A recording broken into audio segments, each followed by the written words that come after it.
Hello दोस्तों, कैसे हैं आप लोग। दोस्तों, अक्सर लोगों की क्वेरी आती है, बहुत ज़्यादा मुझे ईमेल आती हैं कि हम यूरोप के किसी मुल्क में जाना चाहते हैं, हम बाहर जाना चाहते हैं, लेकिन बाहर 200 के करीब मुल्क हैं, लेकिन हमारा ऑब्जेक्टिव जो है बाहर जाने का वो है यूरोप के किसी मुल्क में जाना।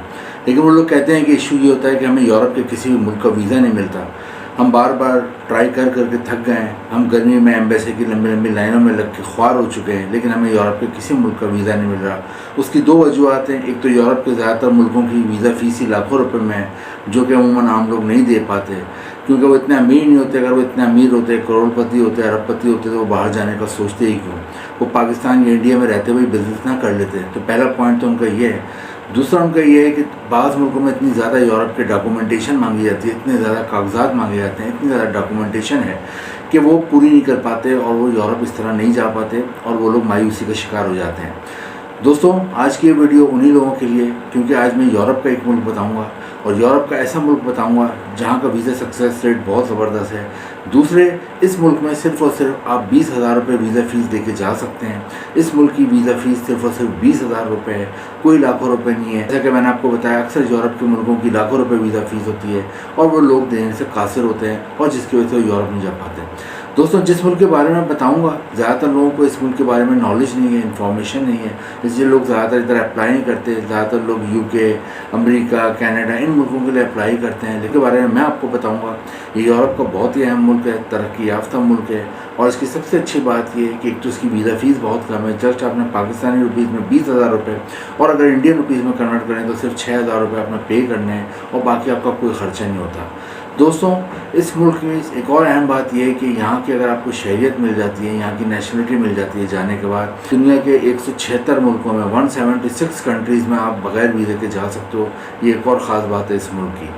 दोस्तों, एक और इस मुल्क की ख़ास बात यह कि शेंगन कंट्री में शामिल है यूरोप के।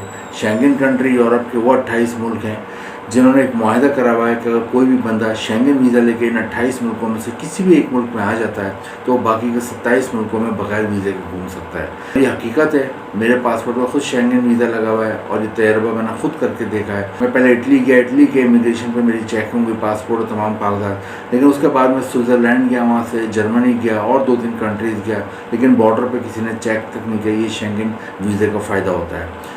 दोस्तों, यूरोप के जिस मुल्क की मैं बात कर रहा हूँ वो बहुत ही तरक्की याफ्ता है, बहुत ही डेवलप है। और आज की इस वीडियो में हम देखेंगे कि यूरोप का ये कौन सा मुल्क है, यहाँ पे आप वीज़ा कैसे अप्लाई करोगे, यहाँ पे कौन कौन से जॉब्स के मौके हैं, यहाँ पे जॉब लिंक्स कौन से हैं, कौन से लिंक्स पे आपने जॉब के लिए अप्लाई करना है, यहाँ पे सैलरी कितनी होगी और यहाँ आपकी फैमिली आ सकती है या नहीं आ सकती।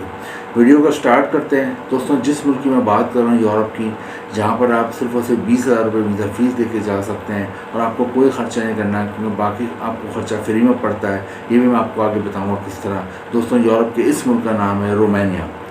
रोमानिया यूरोप में वाक़ है और इसकी जो आबादी है तकरीबन 2 करोड़ के करीब इसकी आबादी है। इसका जो कैपिटल है, दारुल हुकूमत है, उसका नाम है बुखारेस्ट। दोस्तों, रोमानिया के बारे में लोगों को ज़्यादातर नॉलेज नहीं है। नाम तो शायद आपने सुना होगा, लेकिन इतनी नॉलेज नहीं है कि यहाँ पे क्या क्या जॉब्स के मौके हैं, कितना तरक्की याफ्ता मुल्क है और यहाँ पे आपको सैलरी वगैरह क्या मिलती है। दोस्तों, रोमानिया में लैंग्वेज जो बोली जाती है, इनकी मुकामी लैंग्वेज के अलावा इंग्लिश बोली जाती है।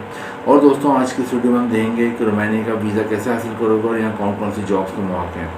पहले मैं आपको जॉब्स का बता देता हूँ रोमानिया में कौन कौन सी जॉब्स के मौके हैं, क्योंकि आप बाहर जा रहे हो पैसा कमाने, आप बाहर जा रहे हो अपनी फैमिली का मुस्तकबिल बनाना है, आप बाहर जा रहे हो अपने बच्चों का मुस्तकबिल बनाना है। आपके पास, जैसे कि मैंने शुरू में कहा, करोड़ों अरबों रुपए होते तो आपको बाहर जाने की कोई ज़रूरत नहीं थी। कोई भी बंदा खुशी से अपनी बीवी, बच्चों और माँ बाप से दूर नहीं होता। लेकिन जब उसको पाकिस्तान और इंडिया में रहते हुए प्रॉब्लम आ रही होती है, वो मेहनत भी कर रहा होता है, उसके बावजूद उसकी इतनी आमदनी नहीं होती, अर्निंग नहीं होती, तो फिर वो बाहर जाने का सोचता है ताकि अपने घर वालों का मुस्तकबिल चेंज करे। तो दोस्तों, यहाँ पे जिन 4 सेक्टर्स में ज़्यादा जॉब्स के मौके पहले मैं बता देता हूँ ताकि आप खुद को एनालाइज करो कि आप ये जॉब्स कर सकते हो नहीं कर सकते। दोस्तों, सबसे ज़्यादा यहाँ पे जॉब्स हैं मोटर व्हीकल इंडस्ट्री में। यहाँ पे मोटर कार, मोटरसाइकिल्स की बहुत सारी फैक्ट्रियाँ हैं, इनकी मैन्युफैक्चरिंग होती है, इनके पार्ट्स की मैन्युफैक्चरिंग होती है। तो अगर आपने मैकेनिकल इंजीनियरिंग में डिप्लोमा करा हुआ है, कोई शॉर्ट कोर्स करा हुआ है, बी इंजीनियरिंग करी हुई है, एमएस करा हुआ है, बीएस करा हुआ है, मैकेनिकल या मोटर मशीन के हवाले से कोई भी आपकी तालीम है तो आपको रोमानिया में आसानी से जॉब मिल जाती है। और अगर आपको तालीम है तो आप as a labour, as a worker भी वहाँ पर फैक्ट्री में काम कर सकते हैं। सेकंड नंबर पे केमिकल इंडस्ट्रीज़ बहुत हैं। केमिकल इंडस्ट्री बहुत ज़्यादा होने की वजह से यहाँ पे केमिकल इंडस्ट्रीज़ में बहुत ज़्यादा जॉब्स निकलती हैं। अगर आपका कभी भी सब्जेक्ट केमिस्ट्री रहा है, चाहे बीएससी में, एमएससी में या किसी भी उसमें केमिस्ट्री का सब्जेक्ट रहा है, या आपने केमिकल इंजीनियरिंग करी है, या कोई भी आपका डिप्लोमा है केमिकल या केमिस्ट्री के हवाले से शॉर्ट कोर्स है, तो आपको केमिकल इंडस्ट्री में अच्छी जॉब मिल जाती है। सेकंड, इधर भी अगर आपकी तालीम नहीं है तो फिर आप as a labour, as a worker भी आप केमिकल इंडस्ट्री में काम कर सकते हैं। यहाँ पे पैकिंग में ज़रूरत होती है, यहाँ पे लोडिंग में ज़रूरत होती है, यहाँ पे ट्रांसपोर्टेशन में ज़रूरत होती है। तो अगर आपकी तालीम नहीं है, आपको स्किल कोई आता है, जब भी आप यहाँ काम कर सकते हैं। थर्ड नंबर पे यहाँ होटल रेस्टोरेंट इंडस्ट्री में जॉब्स हैं। होटल रेस्टोरेंट इंडस्ट्री में क्यों जॉब है, उसकी वजह ये है कि यहाँ पे बहुत ज़्यादा टूरिस्ट आते हैं, साल भर लाखों की तादाद में आते हैं। बहुत ही खूबसूरत मुल्क है, बहुत ही प्यारा मुल्क है, बहुत ही पुरअमन मुल्क है, कोई क्राइम वगैरह का रेट नहीं है।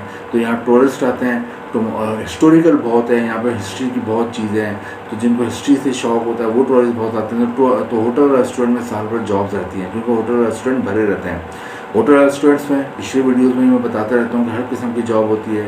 इफ़ यू आर एजुकेटेड, जब भी आपको जॉब मिल जाती है, तालीमी याफ्ता, उस हवाले से आपको जॉब मिलती है। लेकिन अगर आप तालीमी याफ्ता नहीं होते तो फिर आप लेबर या वर्कर के तौर पे, वेटर के तौर पे, लेबर बॉय के तौर पे, आप गार्ड के तौर पे लॉन्ड्री में काम कर सकते हो, हाउस कीपिंग संभाल सकते हो, रूम सर्विस में काम कर सकते हो, किचन में काम कर सकते हो, डाइनिंग एरिया में काम कर सकते हो, वहाँ पे लंच एरिया में काम कर सकते हो, डिनर एरिया में काम कर सकते हो। इसके अलावा अगर आपको गाड़ी चलानी आती है तो होटल से एयरपोर्ट, एयरपोर्ट से होटल तक गेस्ट को लाने और ले आने की भी ड्यूटी कर सकते हैं। इसके अलावा यहाँ पे आप ड्राइविंग भी कर सकते हैं, टैक्सी ड्राइव कर सकते हैं, फूड डिलीवरी की जॉब्स हैं, ग्रॉसरी की डिलीवरी की जॉब्स हैं, बड़े बड़े डिपार्टमेंटल स्टोर हैं, उनमें आप सेल्समैन रख सकते हैं। और दोस्तों लास्ट में यहाँ पे मेडिकल वालों के लिए जॉब है। If you are a qualified doctor and if you have a MBBS degree and get a job here as a doctor. अगर आप डॉक्टर नहीं हो, नर्स और रजिस्टर, तो जब भी जॉब मिल सकती है। और अगर आप क्वालिफाइड डिस्पेंसर हो या फिर आपको फार्मेसी की तालीम है, तो जब भी आपको जॉब मिल सकती है। कंस्ट्रक्शन के शोबे में जॉब है, तामीरात की यहाँ पे बड़ी, जैसे कि मैंने बताया, हिस्टोरिकल बहुत है, यहाँ बड़ी खूबसूरत तामीरात हैं। तो बिल्डिंग्स के हवाले से अगर आपको कोई भी काम आता है, कोई भी स्किल आता है, शटरिंग के हवाले से, कंस्ट्रक्शन के हवाले से, तो भी आपको यहाँ जॉब मिल जाती है। तो दोस्तों यहाँ पे ये जॉब्स हैं, इनके लिए आपने ऑनलाइन अप्लाई करना है। ऑनलाइन अप्लाई करने के लिए आपने ऑनलाइन लिंक पे आना है। 2-3 लिंक मैंने भी डिस्क्रिप्शन में दिए हैं, वहाँ से जाके भी आप अप्लाई कर सकते हो। लेकिन अप्लाई करने से पहले अपना CV और कवर लेटर सही कर लें, क्योंकि ज़्यादातर लोग अप्लाई कर रहे होते हैं लेकिन गलत CV और कवर लेटर से अप्लाई करते हैं, तो उनको फिर जवाब नहीं आता। पूरे यूरोप में और पूरी दुनिया में यूरोपियन फॉर्मेट का CV और कवर लेटर चलता है, उसको बनवाएं। यूरोपियन फॉर्मेट और CV और कवर लेटर खुद बनाएं, खुद नहीं बना सकते, किसी से भी बनवा लें, कोई और भी नहीं बना रहा तो यहाँ पे एक नंबर चल रहा है, आप इस नंबर पे SMS करके हमसे भी डिटेल ले सकते हैं कैसे बनता है। तो दोस्तों यूरोपियन फॉर्मेट और CV आप भेजते हो, वहाँ से आपको कॉल आती है, इंटरव्यू होता है, आप कामयाब हो जाते हो, तो आपको जॉब ऑफर लेटर आता है। फिर आप यहाँ पर रोमानिया के जो एम्बेसी है पाकिस्तान इंडिया में, वहाँ जाते हैं। आपके पास जॉब ऑफर लेटर के साथ 3 चीज़ें लाजमी बनी हुई हो, पासपोर्ट बना हुआ और वैलिड हो, एक्सपायर ना हो। सेकंड, आपके पास FRC हो, फैमिली रजिस्ट्रेशन सर्टिफिकेट जिसे कहते हैं, हेल्थ सर्टिफिकेट हो, कैरेक्टर सर्टिफिकेट हो, NIC और फ़ोटो। ये तमाम चीज़ें आप जमा करवाते हैं तो अमूमन आपको 10 से 20 दिन में रोमानिया का शुरू में 2 से 3 साल का वीज़ा मिलता है, वर्क वीज़ा। बाद में आपको ये मज़ीद एक्सटेंड हो जाता है। 5 से 7 साल रहते हैं तो आपको यहाँ पे नेशनलिटी और PR मिल जाती है। और जैसा कि मैंने शुरू में बताया, नेशनलिटी और PR मिल जाए तो फिर आप दुनिया के 176 मुल्कों में वीज़ा फ्री या बगैर वीज़े के जा सकते हैं।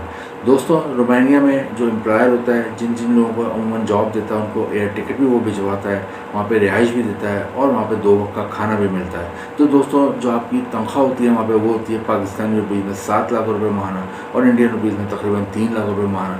तो आपकी अच्छी खासी सेविंग होती है, आप अपने घर वालों को अच्छा खासा पैसा भेजते हो। जिनके पहले यहाँ पे कच्चे घर होते हैं पाकिस्तान में, नहीं वो पक्के घर में कन्वर्ट हो जाते हैं। जिनके बच्चे छोटे स्कूलों में पढ़ते हैं, जब उनके वालिदैन यूरोप चले जाते हैं, जब उनका वालिद यूरोप चले जाता है, देखा गया वो एक अच्छे बड़े स्कूल में आ जाते हैं। तो कहने का मकसद ये है कि हालात ज़िंदगी चेंज होते हैं। तो दोस्तों रोमानिया के लिए अप्लाई करें। रोमानिया के लोग बहुत कोऑपरेटिव हैं, बहुत फ्रेंडली हैं, यहाँ पे बहुत अच्छा एटमॉस्फेयर है, यहाँ पे बहुत ज़्यादा क्लीन एंड नीट है, ये बहुत ज़्यादा नीट एंड क्लीन कंट्री है।